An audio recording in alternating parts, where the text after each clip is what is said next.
औज़ु बिल्लाहि मिनश्शैतानिर्रजीम बिस्मिल्लाहिर्रहमानिर्रहीम।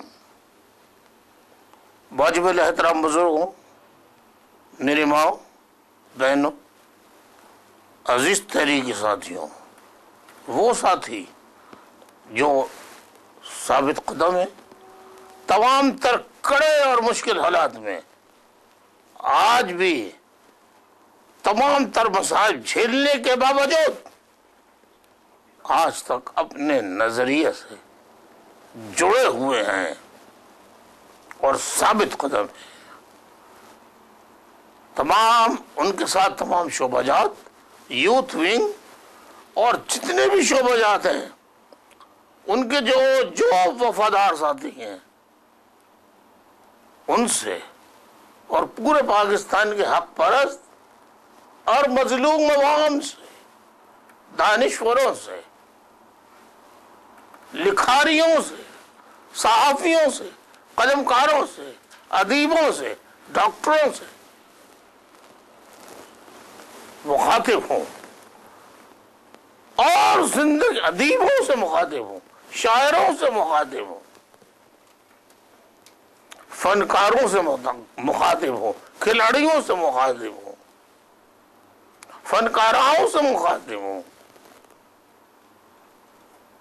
गर्ज ये जिंदगी के हर शोबे, हत्ता के शोबे मौसीकी से ताल्लुक रखने वाले अफराद और घरानों से भी मुखातिब, उनके तवस्सुस से, अवाम के तवस्सुस से मैं आज मुल्क की आला शख्सियात, मुल्क की आला आला आला शख्सियात से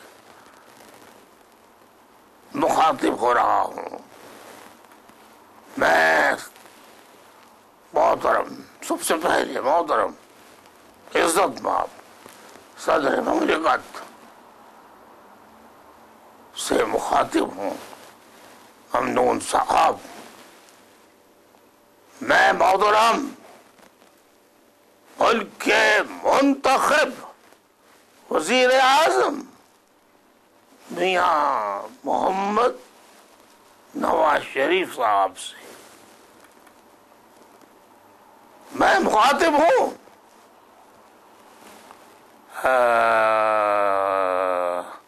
मुल्क के chief of the army staff general Raheel Sharif से मैं मुखातिब हूं। वजीर दाखिला इस्लामी जमहूरिया पाकिस्तान से,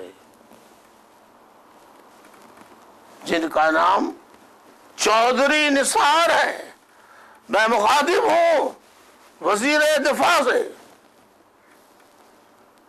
जनाब ख्वाजा आसिफ साहब से और मुल्क की इस्टेब्लिशमेंट, ब्यूरोक्रेसी और तमाम तबका जिंदगी से मैं मुखातिब हूं। मेरी बातों को जरा गौर से सुनिए और आप तवज्जो दीजिए, गौर कीजिए।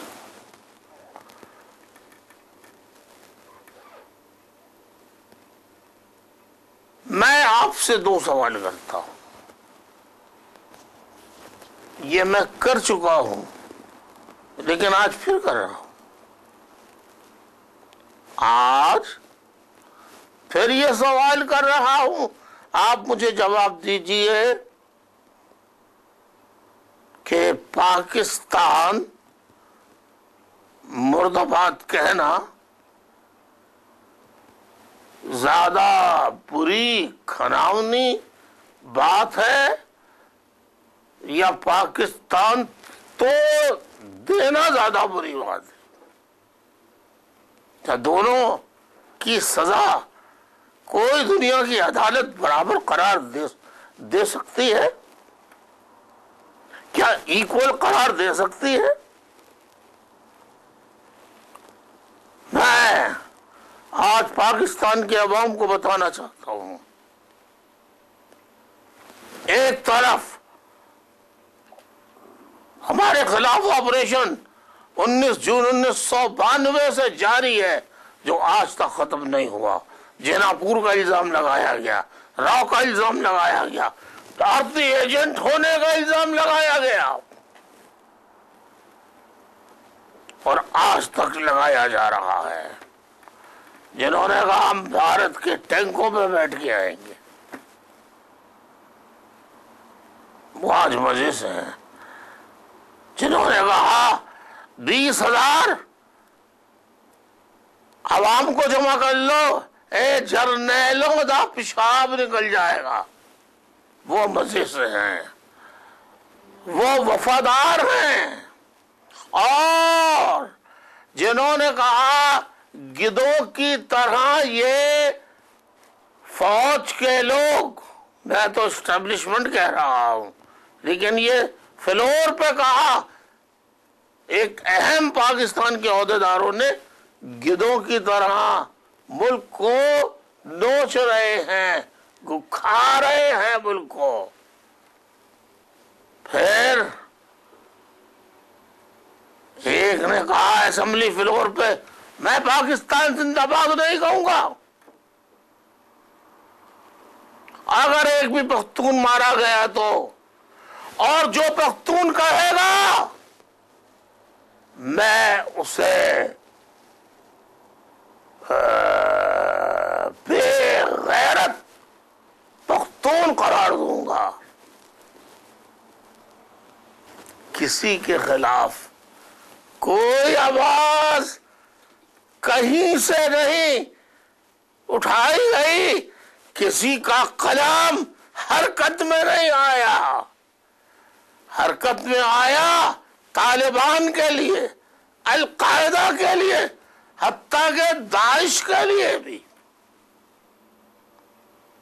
आज भी जलूस निकालने की आजादी है, जलसा करने की आजादी है, तो जिहादियों को है। ये मैंने 2 सवाल रखे, इसका जवाब दीजिए आप। ज्यादा बड़ा जुर्म कौन सा है? आप मुझे बताइए। ज़र्ब अज़्म हुआ, हुजूर सल्लल्लाहु अलैहि वसल्लम की तालीमात क्या है?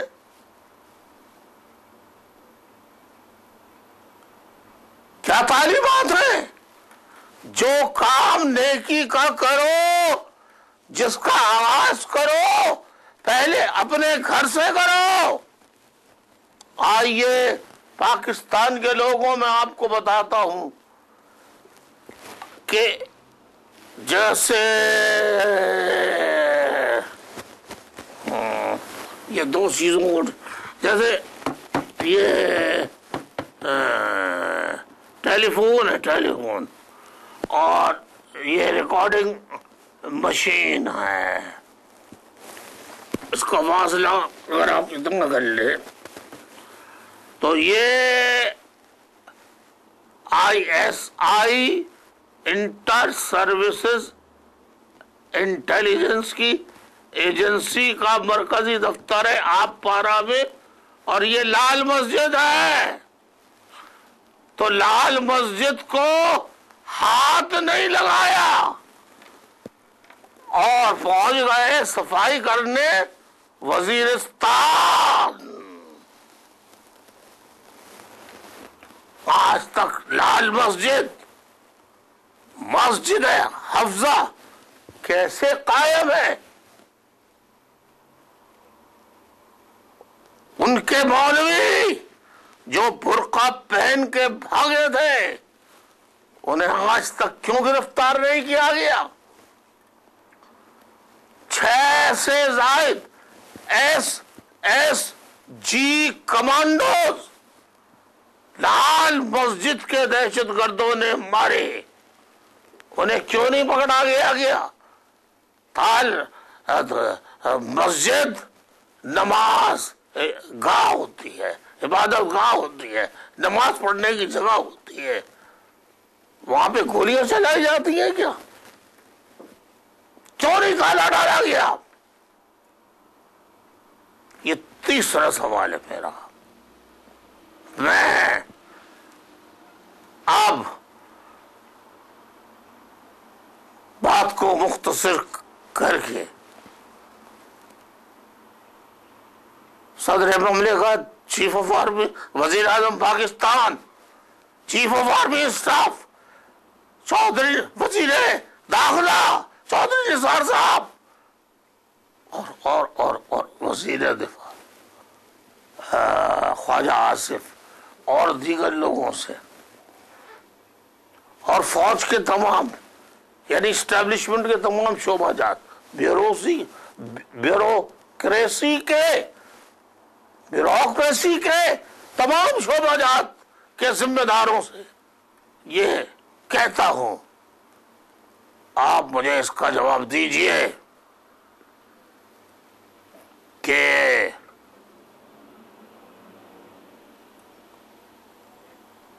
2013 को जो ऑपरेशन सिंध में शुरू किया गया तो कहा गया ये जेट ब्लैक दहशतगर्दों के खिलाफ होगा।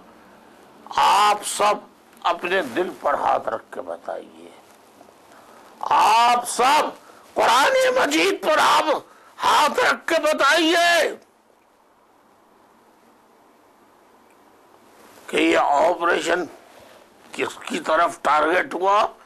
और आज 2016 है, एमक्यूएम के खिलाफ हो रहा है, एमक्यूएम के खिलाफ हो रहा है, सिर्फ और सिर्फ एमक्यूएम के खिलाफ हो रहा है। हाँ, कुछ जगहों पर लियारी में इन्होंने ऑपरेशन किया, लेकिन जब लियारी में गए और गलती से अगर एमक्यूएम के लोगों को ढूंढते ढूंढते सोराबकोट पहुंच गए, इत्ताफ टाउन मंगोपीर रोड पहुंच गए, गलती से वहां से कभी जिंदा वापस नहीं आए, हमेशा रेंजर्स की लाशों को लेकर आए, लेकिन दोबारा कभी जैसे 90 को सील लगा दिए ना, ऐसे सील लगाने वहां नहीं पहुंचे। ये जवान सिपाही, ये जवान मर्द बाहिम्मत सिपाही, मैं आज चीफ ऑफ आर्मी स्टाफ से कहता हूं, एस्टेब्लिशमेंट सिंध में हुकूमत कर रही है, बलूचिस्तान में एस्टेब्लिशमेंट हुकूमत कर रही है, बलूचिस्तान में लड़कों को पकड़ा जाता है मां बाप के सामने, कई महीने बाद उनकी लाशें, सरबरीदा लाशें मिलती। यही हाल 2013 से अब तक है। 65 एमक्यूएम के साथियों को शहीद करके, 65 एमक्यूएम के साथियों को शहीद करके, जिनको उनके मां बाप के सामने गिरफ्तार किया, लाशें फेंक दी गई सड़कों पे। 140 अब तक गायब है, लापता है, और 1500 जायद जेलों में असीर है। राहील शरीफ साहब, आपने कहा था आफ्ताब अहमद के साथ ज्यादती हुई है, हम हिसाब लेंगे। आप आने वाले हैं माशाअल्लाह की सूरत में, या आप रिटायर होने वाले हैं, ये तो अल्लाह जानता है, लेकिन आफ्ताब अहमद के कातलों के खिलाफ आपने कार्रवाई नहीं की। किसी रेंजर्स के सिपाही अफसर के खिलाफ, फौज के अफसर के खिलाफ, पुलिस के अफसर के खिलाफ कोई कार्रवाई नहीं की आपने। अब एक तरफ लाशें मिल रही हो सड़कों पर एमक्यूएम के कारकुनों की, दूसरी तरफ गिरफ्तारियों की खबरें आ रही हो, तीसरी तरफ मैं देख रहा हूं कि कराची प्रेस क्लब के सामने अपने हकूक के लिए भूख हड़ताल करने वाले एम्बुलेंसों में बैठ के जा रहे हैं। ऐसी सूरत में मैं 40 साल से हुकूक मांग रहा हूं, वतन नहीं मांग रहा, आजाद वतन नहीं मांग रहा, हुकूक मांग रहा हूं कि महाजिरों को भी हुकूक दो, मजलूमों को हुकूक दो, महरूमों को हुकूक दो, किसानों को हुकूक दो, हारियों को हुकूक दो। वाहिद अकेला हूं मैं, वाहिद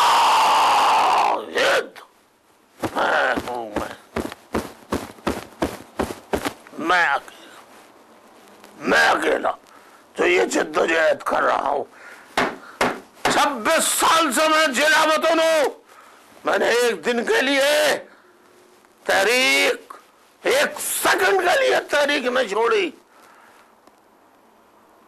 और किसी को मैंने मेयर बनाया, डिप्टी मेयर बनाया, किसी को वजीर बनाया, किसी को कौमी और सेनेट का पार्लिमानी लीडर बनाया, रुकन बनाया, मैंने बनाया। ये इनको वोट अब आपने खुदा की कसम जाके पूछ लीजिए, आप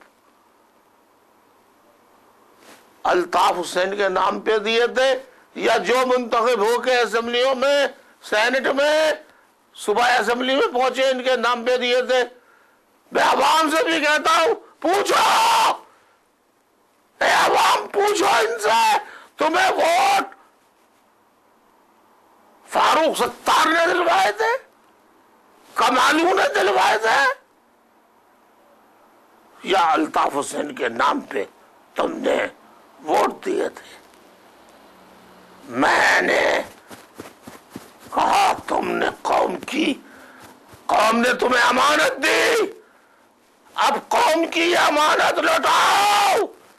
तो ये अपनी जाने बचाने के लिए जहां इन्हें जगह मिली, कमालू छावनी में जगह मिली, फारूक सत्तार छावनी में जगह मिली, इस छावनी में जो आ गया फौज की, एस्टेब्लिशमेंट की आशीर्वाद है।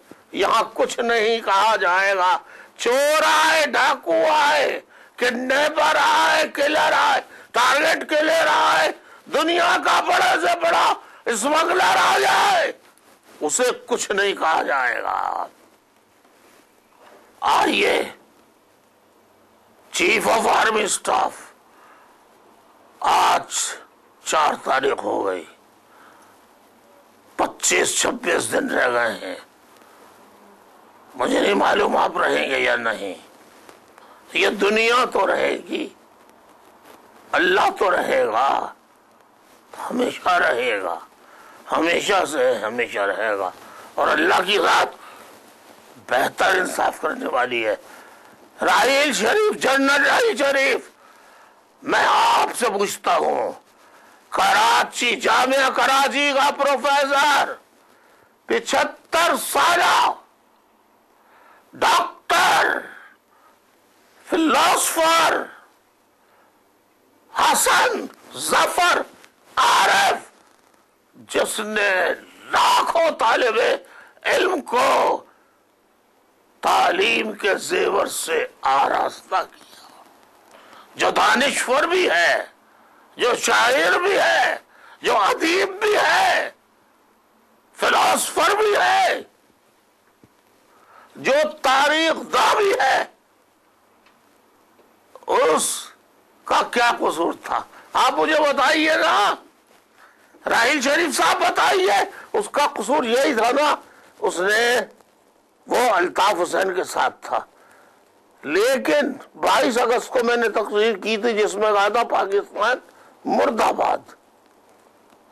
वो तो उससे पहले बाकी एमयूएम में शामिल हुए थे, वो तो उससे पहले शामिल हुए थे। उन्होंने जिंदगी में कोई गुनाह, कोई जुर्म, कोई क्राइम किया नहीं, उन्हें गिरफ्तार क्यों किया? अमजदुल्ला खान अमजद को क्यों गिरफ्तार किया? जफर राजपूत को क्यों गिरफ्तार किया? साथी साख के घर वालों को क्यों गिरफ्तार किया? शरीफ को क्यों गिरफ्तार किया? कराची, हैदराबाद, मीरपुर खास के जिम्मेदारों को क्यों गिरफ्तार किया? और एक नाम जिसको दुनिया जानती है, मोमिन खान मोमिन, उसको क्यों गिरफ्तार किया? इन लोगों की जिंदगी जद्दोजहद, तालीम, रोशनी देने में गुजर गई। इन्होंने तालिब इल्मों को रोशनी दी। बहुत पहले पीपल्स पार्टी के जमाने में, बेनजीर भुट्टो के जमाने में कंवर खालिद को अनवारुल्लाह ने गिरफ्तार किया था। SHO मार मार के कान का पर्दा फाड़ दिया, इतना मारा, चलने फिरने से काजिर हो गया, फालिज हो गया, लंदन बुलाया, उसका इलाज करवाया, उसको भी गिरफ्तार करके, कंवर खालिद यूनुस को भी गिरफ्तार करके ले गए। जिन्होंने कभी किसी को कंकर भी नहीं मारा होगा। ये वो शरफा है जिनकी कसम खाई जा सकती है।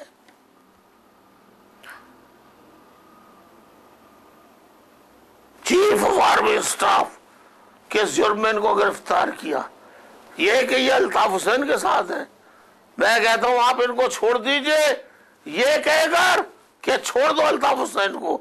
मैं इनसे भी कहता हूं कि आप घर में बैठिए आराम से, आपकी उम्र नहीं है आप जेलें काटने की, आप घर बैठ जाइए, मुझे सुकून आ जाएगा, मेरे दिल को करार आ जाएगा। राहिल शरीफ साहब, खुदा रसूल के वास्ते डॉक्टर जफर आरिफ को छोड़िए, और जिन्होंने पकड़ा है वो छोड़ दें, वरना कहरे खुदाबंदी नाजिल होगा आप पर भी। राहिल शरीफ साहब और तमाम वो लोग जिन्होंने इनको पकड़ा है, उन सब पर कहरे खुदाबंदी नाजिल होगा, नाजिल होगा, नाजिल होगा। मैं अपने साथियों से कहता हूं, मेरे साथियों, मेरी बच्चियों, छोटी छोटी मासूम बच्चियों, तुम जी अल्ताफ का नारा लगाती थी, आज तुम्हारी जबानें बंद करा दी। कोई बात नहीं बेटे, कोई बात नहीं, कल भी तुम्हारे लिए अल्ताफ भाई के पास तुम्हारे इस गाल पर पप्पी, तुम्हारे इस गाल पर पप्पी, आज भी तुम्हारे लिए दुआएं हैं, पप्पियां हैं। मैं जब तक जिंदा हूं, मैं तहरीक को नहीं छोड़ूंगा, और जो कातिल है उन लोगों को नहीं बख्शूंगा। मैंने माफी मांगी कि मैंने पाकिस्तान तोड़ दिया का ना, पाकिस्तान मुर्दाबाद का नारा लगाया, माफ करो, माफ करो, गलती हो गई। शरीफ साहब, राहिल शरीफ साहब, आपके सामने जंग में नहीं, जंग में नहीं, बिला जवाब आपकी बहनों को, आपके वालिद को, आपके बेटों को, आपके भाइयों को बिला वजह ज़िबा करके दुश्मन काट दे तो क्या आप मुर्दाबाद का नारा लगाएंगे या उन मरी हुई लाशों पे जिंदाबाद का मातम करेंगे? यही सवाल मेरा तमाम पाकिस्तानियों से है। अल्लाह न करे तुम्हारे घर सलामत रहे, लेकिन अगर तुम्हारे बहन भाइयों बिला जवाब अगर कत्ल कर दिया जाए, बगैर अदालत में पेश किए कत्ल कर दिया जाए, लाशें खून में लथपथ पड़ी हैं, तुम उनकी लाशों पर क्या चढ़कर जिंदाबाद का नारा लगाओगे? जवाब चाहिए। जो साथी साबित कदम है उन्हें सलाम, और जो गद्दारी कर रहे हैं उन्हें दुनिया में भी सजा और आखिरत में भी सजा मिलेगी।